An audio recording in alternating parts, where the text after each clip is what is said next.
I trusted my husband with my whole heart. Until I found my sister's bracelet on his nightstand. He didn't even try to lie. I need to tell this somewhere. Because I'm losing my mind. And no one in my real will ever speak to me again. I deserve that. I know I do. But I need someone to hear what I did and how completely I destroyed everything. The bracelet was silver. Delicate. 3 little charms, a heart, a star, and our mom's initial. I bought it for my sister Lee 2 Christmases ago. I watched her open it, while my husband Marcus sat beside me on my parents' couch, his hand on my knee, smiling at how happy she was. I found it on his nightstand last Tuesday at 11:47 a.m. I know the exact time because my whole split into before and after that moment. But this story doesn't start there. It starts 6 months earlier, with me thinking I was so much smarter than I actually was. Marcus traveled for work, 3, sometimes 4 nights a week. Sales conferences, client meetings, the usual. We'd been married 3 years, together for 6. I thought we were solid. I thought I was happy. Then I met Connor at my gym. Personal trainer. 28 to my 31.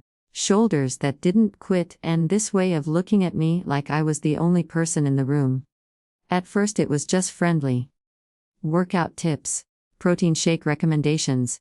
The kind of attention that feels good when husband is in another city talking to strangers about quarterly projections.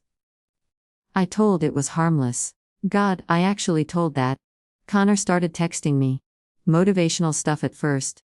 Great session today. And don't forget to hydrate. Then it shifted. Look amazing lately. And whoever has is lucky. I should have shut it down. I should have blocked him. Instead, I screenshotted the messages and showed my best friend Rachel, giggling like a teenager about how some guy at the gym is totally flirting with me. Rachel laughed. Girl, enjoy it. I'm married, not dead. That's what I told. I'm married, not dead. I can feel attractive. I can have a little fun. It doesn't mean anything. The first time Connor suggested coffee after a workout, I said yes. Marcus was in Phoenix. I was lonely. It was just coffee. We sat outside the Starbucks on 5th Street and talked for 2 hours. He asked about my job, my dreams. Things Marcus used to ask before we got comfortable and stopped really seeing each other. I didn't tell Marcus about the coffee. That should have been my first clue that I was already lying. The second coffee happened a week later. Then a lunch. Then Connor asked if I wanted to come see his apartment because he'd just redecorated and wanted a woman. Opinion. I knew what that meant. Of course I knew. I went anyway. Nothing happened that day. We sat on his couch, drank, watched half of some action movie. His leg pressed against mine. My heart hammered so hard I thought it might my ribs. When I left, he my cheek and said, I really like spending time with Pot. I drove home and looked in the rearview mirror at a stoplight. My face was flushed. My hands were shaking. I felt alive in a way I hadn't felt in years.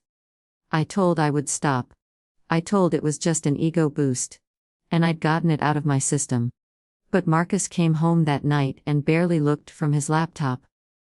Didn't ask about my day. Didn't notice I'd gotten my hair done.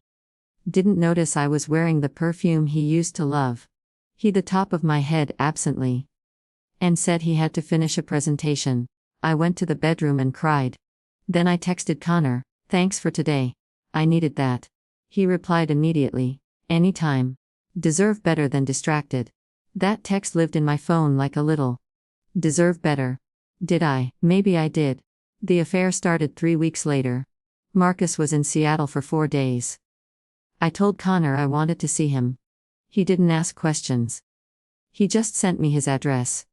I sat in my car outside his building for 20 minutes, my wedding ring heavy on my finger. I could have driven away. I could have gone home, deleted his number, and saved everything that mattered. I walked inside instead. Afterward, lying in Connor's bed while he slept, I felt hollow. Not guilty yet. Just empty. Like I'd opened a door I could never close. I got dressed in the dark, drove home, and showered for 40 minutes. When Marcus called that night from his hotel, I answered like nothing had happened.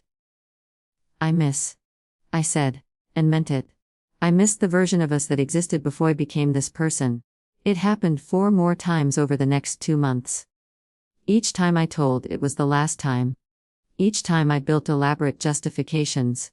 Marcus wasn't paying attention to me. Our marriage had gotten stale. I was still young. I deserved to feel wanted. The truth is simpler and uglier. I liked the thrill. I liked having a secret. I liked feeling chosen. Then Marcus came home early from a trip. His meeting got cancelled. He texted me from the airport. Surprising. Be home in 2 hours. Can't wait to see my girl. I was at Connor's apartment. In his bed. Wearing nothing but guilt and bad decisions. I panicked. On my clothes. Drove 10 miles over the speed limit all the way home. Made it back with 15 minutes to spare. When Marcus walked through the door with flowers and that shy smile he does when he's trying to be romantic, I hugged him so tight he laughed. "Miss me?" he asked. "So much," I whispered into his shoulder, and I meant it. I missed the version of me who didn't betray him. I ended it with Connor the next day. Told him I couldn't do it anymore. He took it well. Too well. Said he understood. That he'd always known it wasn't going anywhere. That he hoped we could still be friends at the gym. We couldn't. I switched gyms. Blocked his number. Deleted every message. Convinced I'd dodged a bullet and Marcus would never know. And we could rebuild what I'd damaged. For 3 months I tried. I was the perfect wife. Cooked his favorite meals. Planned date nights. Initiated intimacy. Laughed at his jokes. I was auditioning for the role of woman who hadn't destroyed her marriage. Marcus seemed happier. Lighter. He started coming home from trips with little gifts. A book I'd mentioned wanting. My favorite chocolate. Once, a snow globe from Denver with tiny mountains inside. Made me think of our honeymoon. He said. I cried in the bathroom for an hour that night. Then last Tuesday happened. Marcus was supposed to be in Dallas. He called that morning. "Hey, my meeting got moved. I'm flying back tonight instead of tomorrow. Should be home by 9. "That's great," I said. I was actually happy. I missed him. I wanted to see him. I worked from home that day. Around noon, I realized I'd left my work laptop charger in our bedroom. I went upstairs to grab it. And there it was. On Marcus's nightstand. Lee's bracelet. The one I'd watched him smile about while she opened it. The one that meant family and trust and everything sacred. My first thought wasn't anger. It was confusion. Like my brain couldn't process what I was seeing. Maybe Lee had left it here during Sunday dinner last week. Maybe she'd asked Marcus to get it fixed and he forgot to tell me. I picked it. The clasp was broken. That made sense, right? He was getting it repaired for her. Then I saw the text notification on his phone. His screen was face. He never leaves it face. Last night was perfect. Can't stop thinking about. The contact name was just a letter. L, not Leah. Please, not Leah. My hands were shaking so hard I almost dropped the phone. I knew his passcode. Our anniversary. He'd never hidden it from me, because we had nothing to hide. Because we trusted each other. I unlocked it. The messages went back 4 months. 4 months, pictures. Videos I will never unsee. Messages so intimate, so detailed, that I had to sit down on our bed just to keep breathing. My sister. My husband. In this bed. In our home. While I was at work. While I was visiting my parents. While I was probably texting one of them. Completely unaware. There were messages from the night I'd been at Connor's apartment. While I was betraying Marcus, he was with Leah. We were both lying. Both cheating. Both destroying everything. But somehow his felt worse. Because it was my sister. Because they'd sat across from me at family dinners and smiled. Because Lee had helped me pick out my wedding dress. Because she'd been my maid of honor. I read every message. I don't know why. Maybe I needed to understand the scale of it. Maybe I was punishing. They loved each other. That's what the messages said. They'd tried to stop. They'd felt terrible. But they couldn't help it. They were meant to be together. They were planning to tell me after the holidays because they didn't want to considering. How considerate. There were messages about me. Marcus saying I'd checked out of the marriage. Leah saying I'd been distant for months. Both of them convincing each other that I probably didn't even care anymore. That maybe I was seeing someone too. They were right about that. I had been seeing someone. But I'd ended it. I tried to fix things. And the whole time I was trying, Marcus was sleeping with my sister in our bed. I sat there for 3 hours. Just staring at the wall. The charger I'd come upstairs to get was still plugged into the wall, forgotten. My phone rang twice. My boss. Then, my mom. I didn't answer. At some point, I started laughing. Not funny laughing. The kind of laughing that's actually crying but body doesn't know which one to do anymore. I'd been so careful. So paranoid about Marcus finding out about Connor. I'd deleted messages, switched gyms, scrubbed my entire digital clean. And the whole time, Marcus and Leah had been carrying on in plain sight. Sitting next to me at my parents' table, hugging me goodbye after family game night. Probably laughing at how clueless I was. I took pictures of everything on his phone. Every message, every photo. I sent them to. Then I deleted the messages from his sent folder so he wouldn't know I knew. Not yet. I put the bracelet back exactly where I'd found it. Then I called Leah. She answered on the second ring. Hey, what's her voice? So normal. So casual. Like she wasn't destroying our entire family. I need to talk to, I said. My voice sounded strange. Flat. Can come over.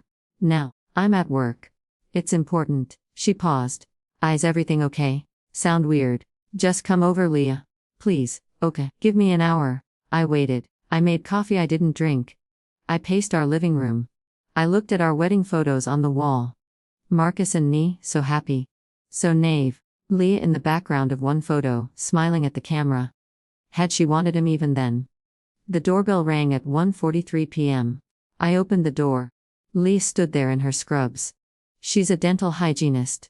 Works at the practice near the mall. She looked concerned. What's going on? Are scaring me. I stepped aside. Come in.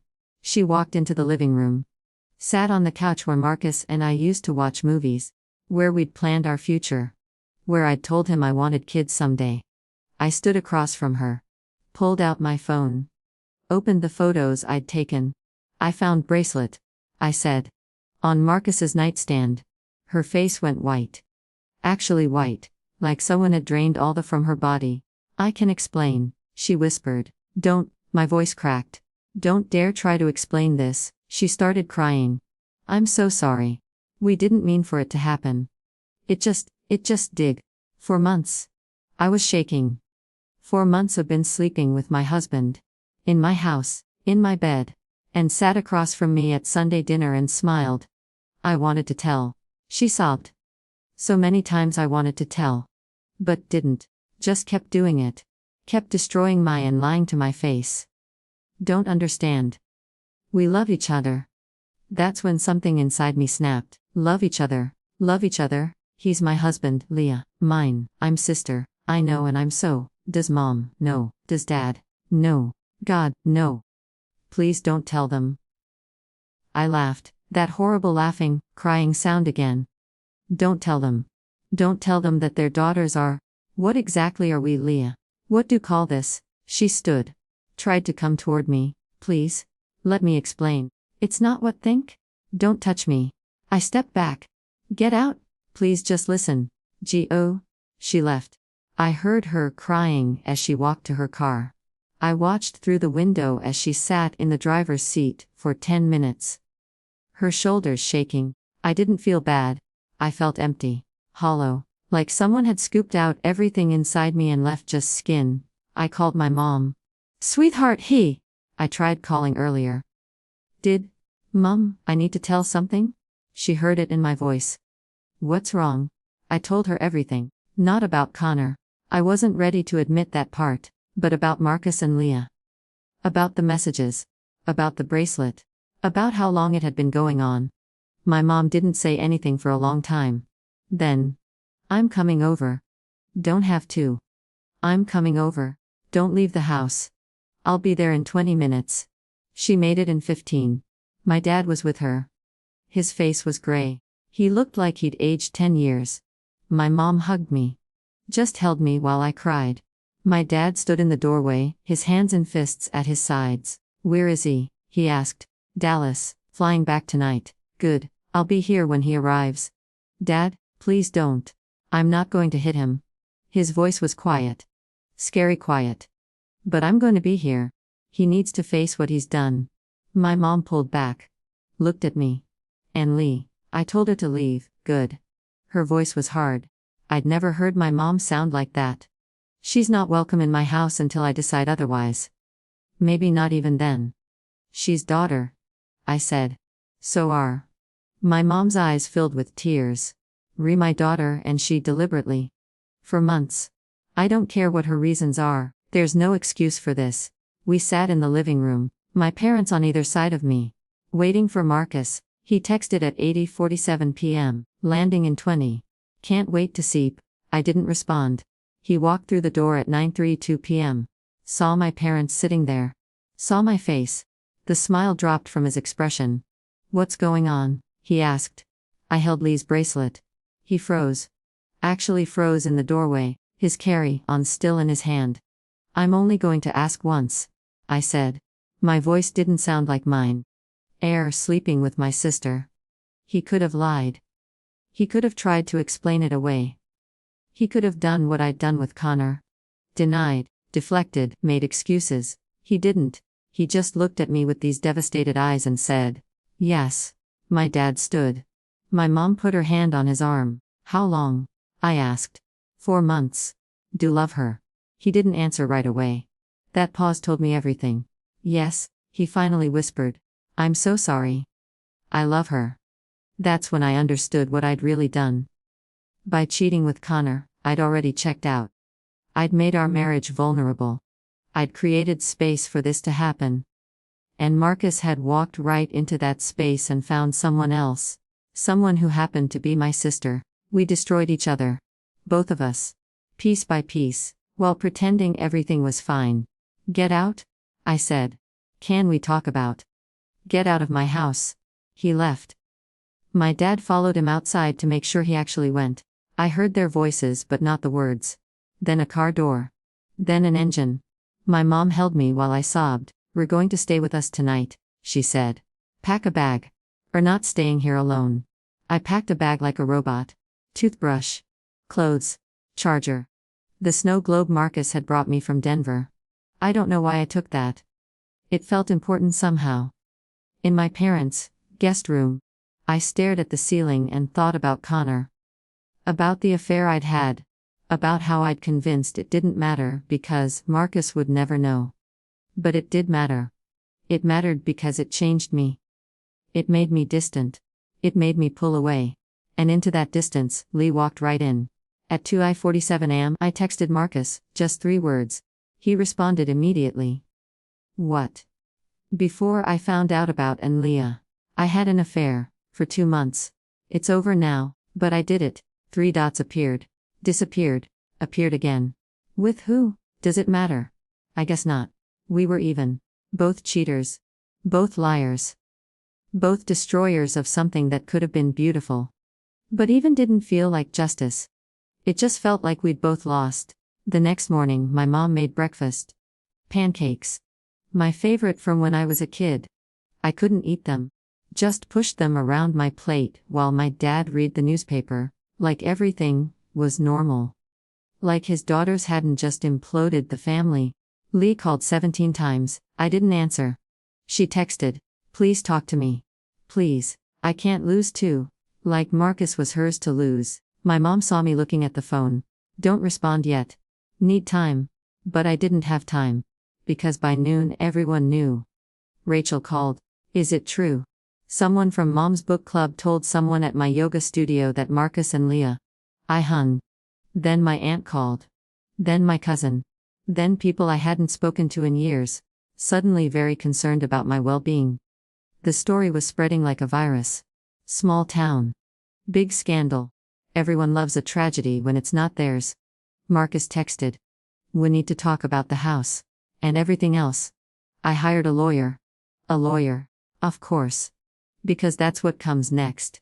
Paperwork. Division of assets. The formal dissolution of promises we made in front of everyone we loved. I hired a lawyer too. Ms. Patricia Chen. 50-something. Steel eyes. She sat across from me in her office and said, "Do want to for the house?" I don't know what I want. Well, figure it out. Because he will. And his affair with sister actually works in favor legally, depending on the state. But cheated too, which complicates things. I ended mine. His is ongoing. Doesn't matter much. Infidelity is infidelity. She leaned forward. Here's what I need to know. Do want to destroy him? Or do want to move on? I thought about that. Did I want to destroy him? Part of me did. Part of me wanted him to lose everything. His job. His reputation. His relationship with Leah. I wanted him to the way I was. But another part of me, the part that remembered loving him, just wanted it to be over. I want to move on, I said. Good.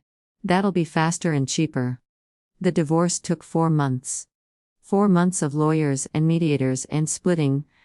We'd built together. He got the house. I didn't want it anymore anyway. Couldn't imagine sleeping in that bed ever again.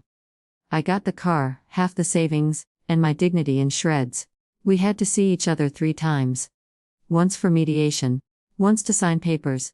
Once to divide the physical items. Who gets the wedding china? Who gets the coffee maker? Who gets the framed photo of us in Mexico where we both looked so happy we could have been in a commercial? For happiness. He looked terrible every time. Thinner, gray around the temples. He tried to talk to me once. I never wanted to but did. I said, we both did. He nodded. I'm sorry. For all of it. Me too. That was the last conversation we had. Lee tried to see me twice. Once she showed at my new apartment. A tiny one. Bedroom across town that smelled like someone else's cooking. I didn't open the door. She stood outside for 15 minutes, crying, begging me to talk to her.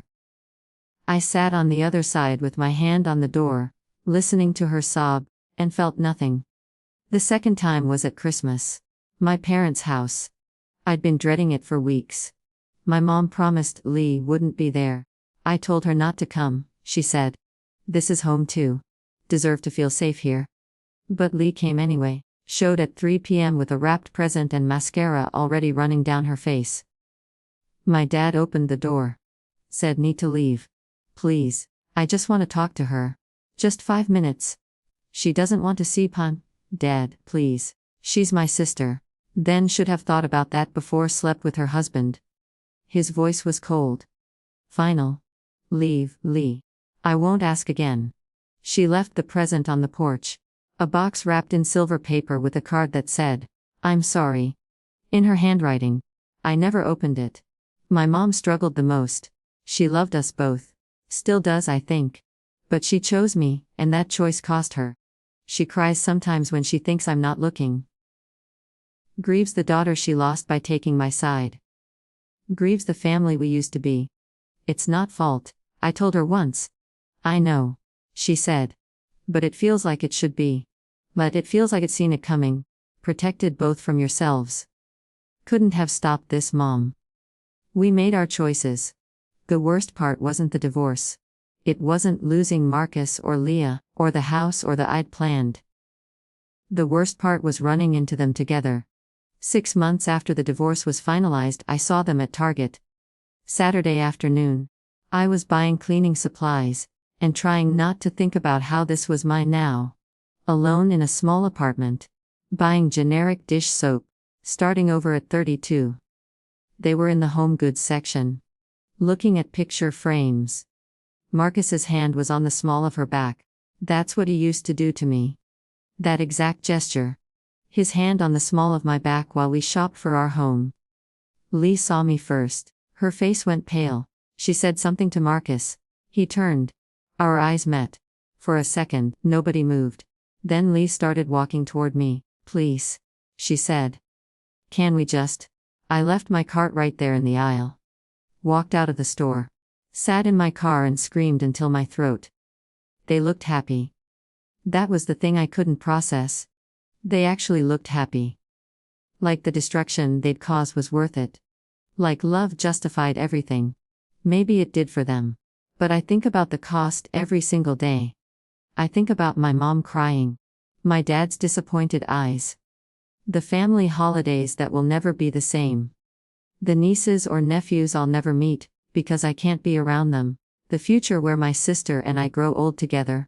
Gone. Just gone. And I think about Connor. About how I started all of this. How I made the first in the foundation, and then acted shocked when the whole building collapsed. Rachel doesn't talk to me anymore. Found out about Connor eventually. Told me I had no right to be angry at Marcus when I'd done the same thing. She's right. But it's still. I'm alone now, genuinely alone. My parents are supportive but distant. My friends picked sides or disappeared. Marcus has Leah. Lee has Marcus. They have each other, and probably tell themselves they're the victims in all this. Crossed lovers who couldn't help themselves. I have this apartment, this job, this that feels like it belongs to someone else.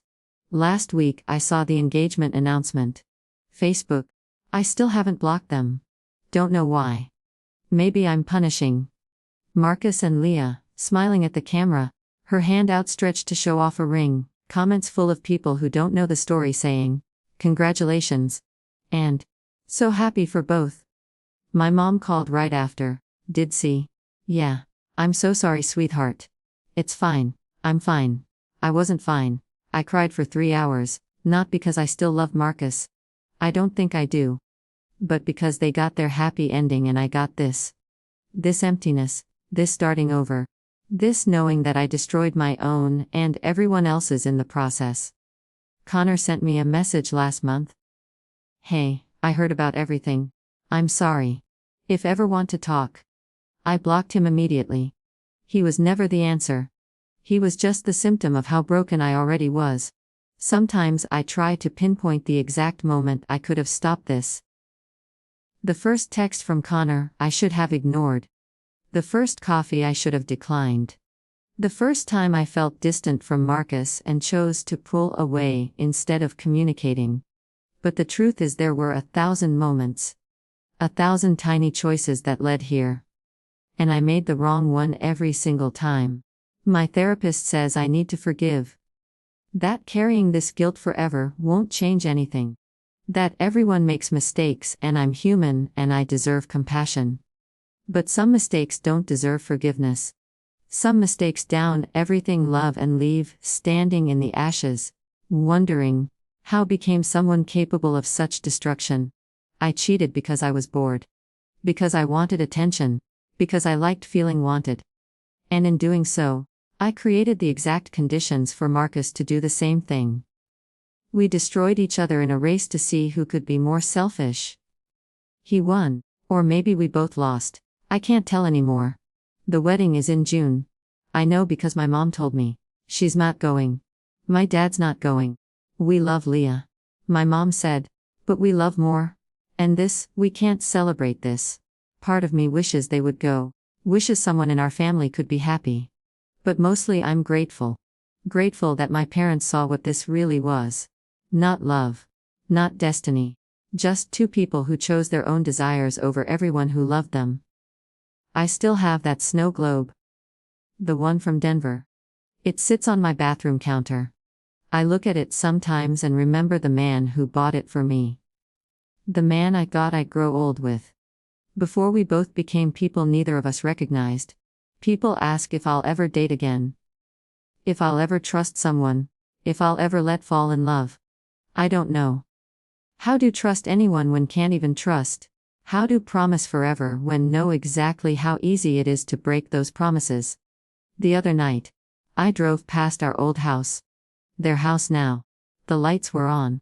I could see them through the window. Cooking dinner together. Laughing. Playing house with the they built on top of the one we destroyed. I wonder if they think about me. If guilt keeps them at night. If they ever look at each other and see what they really are. Two people who were willing to everyone around them. For their own happiness. Or maybe they've convinced themselves it was meant to be. That the universe wanted them together. That love conquers all, even betrayal. I hope they're happy. I genuinely do. Because if they're not, if they away everything for something that doesn't even last, then it was all for nothing. Every tear my mother cried, every piece of my father's heart that broke, every bit of I lost. All for nothing. But me. I live with it every day. The knowledge of what I did, who I became, what I destroyed. It follows me like a shadow. Sits next to me during lonely dinners. Whispers to me when I can't sleep.